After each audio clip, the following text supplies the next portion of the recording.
तो काशी में एक विद्वान रहते थे, बचपन से उनको भागवत जी पढ़ने का शौक लग गया। अब तो ऐसा शौक लगा, उठते बैठते चलते फिरते बस उनको यही लगता मैं कहीं एक आसन लगा के बैठ जाऊं, भागवत जी पढ़ूं। परिवार के बच्चों के साथ खेलने भी जाते तो बच्चे खेलते, वो बैठ के अपने भागवत जी पढ़ते रहते। सब लोग गंगा स्नान के लिए जाते, वो गंगा स्नान करके तुरंत भागवत जी पढ़ने लगते। सब ब्याह में गए, वो पीछे बैठ के भागवत जी पढ़ते रहते। इतना भागवत जी के प्रति आदी हो गए कि कोई और कामकाज उनको भाता नहीं था। घर वालों ने कहा ब्याह करा दो इसका, अपने आप बुद्धि ठिकाने आ जाएगी। कोई काम नहीं करता, धंधा नहीं करता, पूरे दिन ये किताब सी पढ़ता रहता है। किताब नहीं है, साक्षात कृष्ण है भागवत जी। घर वालों ने विवाह करा दिया। विवाह के बाद भी वही बात है ना, ठाकुर जी जिसको पकड़ ले वो कैसे भी नहीं बदलेगा। विवाह के बाद भी भागवत जी को नहीं छोड़ा। रात्रि में नींद खुल जाती है तो उठ के हाथ मुंह धो के आचमन करके भागवत जी पढ़ने लगते हैं। सुबह उठते हैं तो भागवत जी पढ़ते मिलते हैं, दोपहर में तो भागवत जी। पत्नी भी कुछ दिन तो सहती रही, उसको भी लगा ये कुछ करते धरते नहीं। एक दिन पतिदेव से कहा गृहस्थ आश्रम में आ गए हैं, थोड़ा कुछ कार्य धंधा भी किया कीजिए।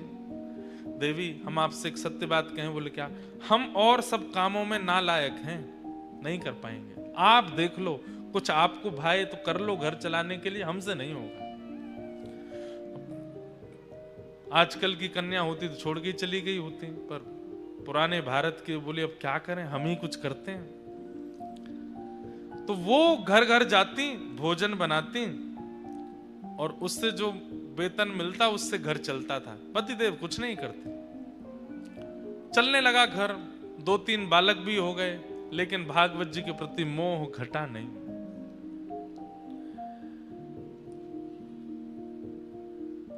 एक दिन कुछ संत आए घर में। अब इतनी कमाई तो होती नहीं थी पत्नी की, थोड़ी बहुत होती थी जिससे कि बच्चे और ये लोग प्रसाद पा लेते थे। आज का प्रसाद पा लिया, नया राशन शाम को लेके आना था बाजार से। उसी बीच में संतों की टोली आ गई। और प्राचीन भारत में संत जन बता करके पूछ करके नहीं आते थे, बस आ जाते थे। और द्वार पर आकर के बस प्रार्थना भी नहीं, द्वार पर आकर के बस कहते थे कि हम इतने संत हैं, हमारी व्यवस्था करो। अब घर उस समय के भारत के लोग पूछते भी नहीं थे, व्यवस्था करते थे। संत आए, संत आ गए, आकर के घर में बैठ गए। पत्नी ने प्रणाम किया, पतिदेव भी आए, प्रणाम किया दोनों ने। बोले भगवान बड़ी कृपा। बोले हम 12 मूर्ति संत हैं, अयोध्या से आए हैं काशी दर्शन करने। आपके घर के बाहर तुलसी वन देख करके, गैया देख करके हमको लगा कोई विप्र ब्राह्मण हैं, हम 12 संत प्रसाद पाएंगे, तैयारी करो। अब पत्नी दौड़ी रसोई में, पीछे से ब्राह्मण देवता भी आए, देवी बनाओ। बोलो कहां से बनाए, सब तो खत्म हो गया, राशन लेकर के आना है। तो बोले 2 पैसा ले आए राशन। बोलो कहां से दें, सब खर्च हो गया इस महीने का, इस महीने की पगार अभी मिली नहीं, कल मिलेगी, फिर राशन आएगा, फिर बनेगा। पत्नी तो व्याकुल हो गई, मैं हमेशा संभाल लेती हूं, इस बार आप संभाल लीजिए कुछ। अब पतिदेव बोले देवी तुम तो जानती हो हम तो कुछ करते धरते नहीं, हम पे तो 1 रुपया भी नहीं है, कैसे हम कैसे संभालें, कुछ तो कीजिए। कहीं से भी संत जन बैठे हैं, इधर जामे उधर जामे सब, लेकिन कोई व्यवस्था नहीं बनी। बहुत देर हो गई तो संत समझ गए कि यहां कोई व्यवस्था नहीं है, संकोच में ये हमसे बोल नहीं रहे हैं। संत जन अपने आसन लेके उठ गए, बोले बिटिया फिर कभी आएंगे, आज के लिए जय सिया राम कह करके चले गए। लेकिन आज इतने वर्ष बाद आज उसको बड़ी ग्लानि हुई और अपने पति से लड़ने लगी। आज आप भी अगर कुछ काम धंधा कर रहे होते तो घर की इतनी बुरी स्थिति नहीं होती। मैं घर घर जाती हूं, रोटी बनाती हूं, पगार मिलती, घर चलाती हूं, बच्चों को पढ़ाती हूं। अगर आप भी कुछ कर रहे होते तो कम से कम इतनी व्यवस्था तो होती कि कभी संत महापुरुष आ जाएं तो प्रसाद पवा दें। बस पूरे दिन भागवत जी भागवत जी भागवत जी। अरे बचपन से अब तक आप इतना भागवत जी का अध्ययन करते आए हैं, क्या दिया भागवत जी ने हमको? कुछ भी तो नहीं। आप कहते हैं इनको किताब मत बोलो, पुराण मत बोलो, ग्रंथ मत बोलो, कृष्ण है। कृष्ण है तो देते क्यों नहीं कुछ भी? इतना जीवन आपने समर्पित कर दिया, अपनी पत्नी का ध्यान नहीं रखते, बच्चों का ध्यान नहीं रखते, अपने पूरे खानदान का ध्यान आप नहीं रखते, पूरे दिन वो कृष्ण रूपी भागवत में लगे रहते हैं। क्या दिया भागवत जी ने हमको? जिस घर से संतों को भूखा जाना पड़ता हो, ऐसे घर में भागवत जी को मैं कृष्ण नहीं मानती। देवी ऐसा मत बोलो, तुम अभी जानती नहीं, वो साक्षात श्री कृष्ण है। मैं जब अध्ययन करता हूं, मुझे नृत्य करते हुए, बोलते हुए श्री कृष्ण दिखाई देते हैं। तो ऐसा है, फिर आज एक काम कीजिए। बोले क्या? अपनी उठाइए भागवत जी और चले जाइए, घर में संभाल लूंगी, बच्चों को मैं संभाल लूंगी, सर्वस्व आपकी भागवत जी हैं। जिन भागवत जी के कारण हमारे पति की स्थिति ऐसी, संतों को भूखा जाना पड़े, मैं उनको घर में नहीं रखने दूंगी। इतनी बड़ी बात हो गई।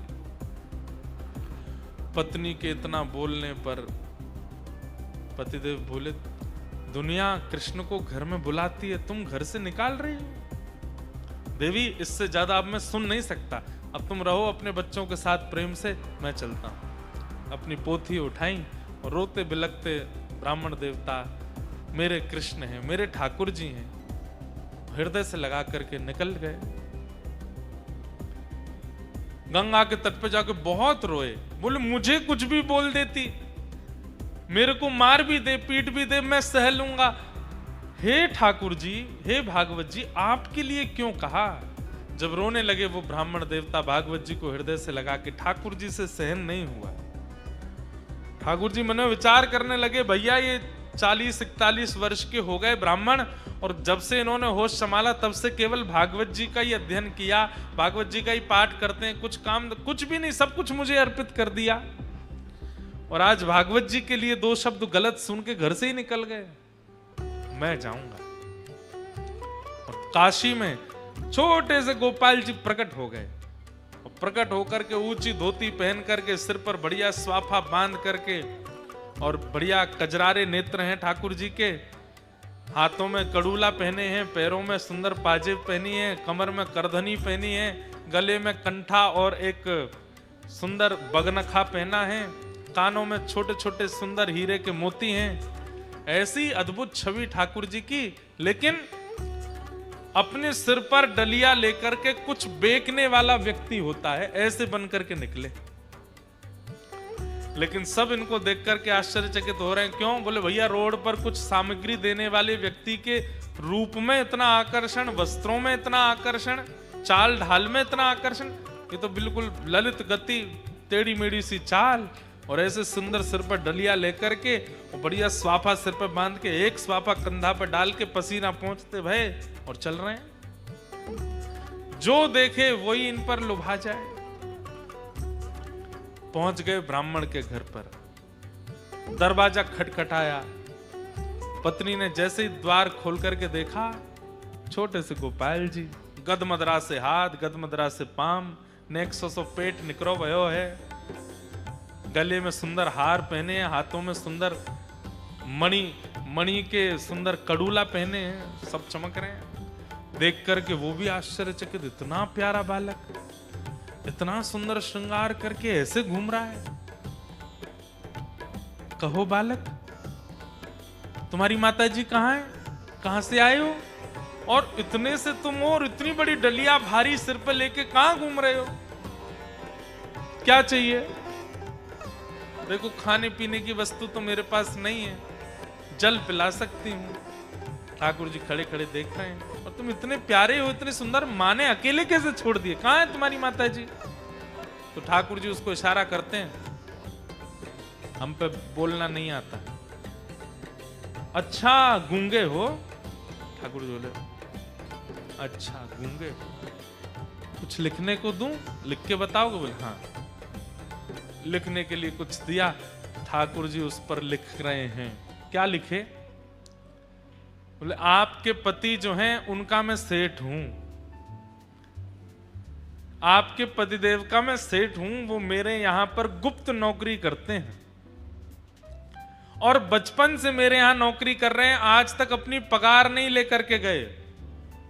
आज मुझे कैसे भी करके पता चला कि उनको धन की बड़ी आवश्यकता है, तो 12 वर्ष की आयु से लेकर के 41 वर्ष की आयु तक उन्होंने जितना भी मेरे यहां कार्य किया उसकी जो पगार होनी चाहिए वो सब लेकर के आया हूं, आपके द्वार पर रख करके जा रहा हूं, उनको दे दीजिएगा। ऐसा कह करके लिख करके उसको पकड़ा दिया। अब वो पढ़ने लगी, पढ़ते पढ़ते पढ़ते अंत में सोच भी रही है, इतने छोटे से सेठ जी हैं हमारे पतिदेव के। जैसे देखा तो डलिया रखी है, ठाकुर जी तो अंतर ध्यान हो गए वहां से। डलिया के ऊपर से जैसे ही वस्त्र हटाया, ऐसी ऐसी मणियां रत्न आभूषणों से जड़ित, और इतने सुंदर सुंदर उसमें स्वर्ण के आभूषण, मणियां, हीरे जवाहरात सब चमक रहे हैं। अरे काशी के नरेश के पास भी इतनी संपत्ति नहीं होगी जितनी संपत्ति और बहुमूल्य मणियों को देख करके वो बालक है। पत्नी की तो आंखें खुली रह गई, बोले कि पतिदेव इतनी बड़ी नौकरी करते थे, आज तक नहीं बताया। डलिया उठाने लगी तो उठी नहीं, बच्चों को बुलाया, 3-4 बच्चे स्वयं लगे तो जैसे तैसे खिसका के भीतर लाए। इतनी धन संपत्ति देख करके पत्नी तो बड़ी व्याकुल हो गई। छोटे वाले बालक को भेजा, जाओ पिताजी को ढूंढो, गंगा के तट पर होंगे, उनसे कहो जल्दी हमें लौट करके, माँ ने बढ़िया पकवान बनाए हैं घर में। बालक दौड़ा दौड़ा गया तो वहां पर भागवत जी का पाठ कर रहे थे, अश्रुबिंद गिर रहे हैं। पिताजी जल्दी घर आइए, मैया ने बहुत सुंदर पकवान बनाए हैं आपके लिए, वो प्रतीक्षा कर रही हैं, आप पाएंगे तभी पाएंगे, जल्दी आ जाइए। ब्राह्मण देवता सोचने लगे, लड़ने के बाद पकवान कौन बनाता है घर में?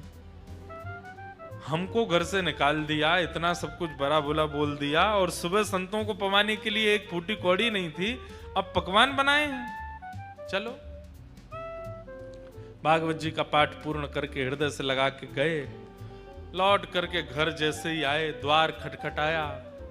इतने में तो पत्नी उसमें से कुछ स्वर्ण लेकर के बढ़िया साड़ी आड़ी खरीद के बढ़िया सुंदर तैयारियां करके आ चुकी है घर पर, पूरा घर सजा दिया। जैसे ही द्वार खुला, अपनी पत्नी को इतने सुंदर वेश में देख करके ब्राह्मण देवता, अच्छा गलती से आ गया हूँ, कोई और घर है शायद आगे वाला होगा। पत्नी बोली, अरे यही मैं ही हूं, कहां जा रहे हैं? देवी तुम हो? इतनी गोरी पहले तो नहीं लगी थी, इतना बढ़िया वस्त्र पहले तो नहीं पहना, कहां से आया? बच्चे आए निकल करके, वो भी बढ़िया सुंदर सुंदर धोती कुर्ता पहन के, तो बच्चों को देख के बोले, ये कहां से लाए हो? मैं तो आज इतने वर्ष हो गए, एक एक 2 कुर्ताओं में पूरा जीवन निकाल दिया, कैसे आया भाई? ये कौन करके गया ये सब? पत्नी बोली, ज्यादा होशियार मत बनिए, सारी पोल पट्टी खुल गई है आपकी। बोले, क्या पोल पट्टी? बोले, आपकी नौकरी वोकरी के बारे में सब पता चल गया हमको। पतिदेव बोले, कौन सी नौकरी? हम कुछ नहीं करते। अच्छा आओ भीतर आओ। भीतर ले जाकर के डलिया रखी थी कमरे में, खोल के दिखाया, देखिए रत्नों की चमकाहट देख करके बोले, देवी कहां से चोरी करके लाई हो? बोले, चोरी नहीं करके लाई हूं,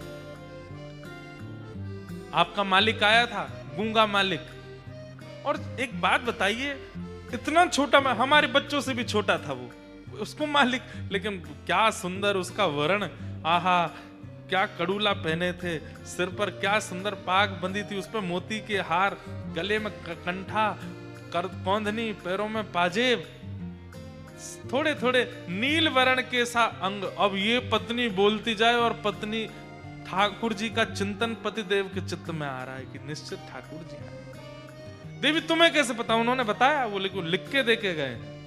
जब बोले मुझे दिखाओ कहां लिखा है। पर्चा दिया तो पत्र देखा, उसमें जितनी लिपियां थी वो लिपियां देखते देखते वो आपस में मिलने लगी, और मिलते मिलते मिलते मिलते वो समस्त लिपियां एक आकृति बनाती हैं, और उस आकृति में नन्हे से गोपाल जी सिर पर डलिया रखे ऐसे खड़े हैं, वो एक आकृति प्रकट हो जाती। नेत्र सजल हो गए, बेहोश हो गए ब्राह्मण देवता।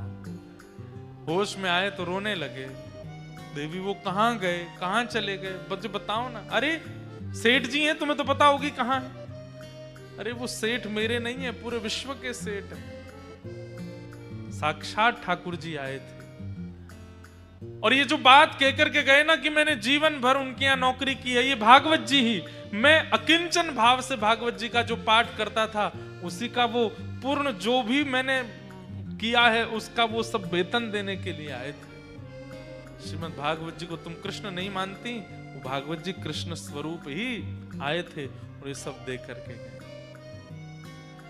श्रीमद् भागवत ग्रंथ नहीं है, पोथी नहीं है बंधु, आज आ गए हैं, प्रयास कीजिएगा, अपना आसन संग लेकर के आइए, जिस स्थान पर बैठे हैं नित्य उसी स्थान पर बैठिए, एक एक शब्द ध्यान से सुनिए और सुनने के बाद अपने जीवन में उतारना प्रारंभ कर दीजिए। एक क्षण की भी कथा छूटे ना। आप अनुभव करेंगे 8वें दिन से ही स्वप्न में, अनुभव में, किसी कृपा से ठाकुर जी की अनुभूति होने लग जाएगी। भागवत जी की ऐसी कृपा। श्रीमद् भागवत साक्षात कृष्ण की प्राप्ति कराती है।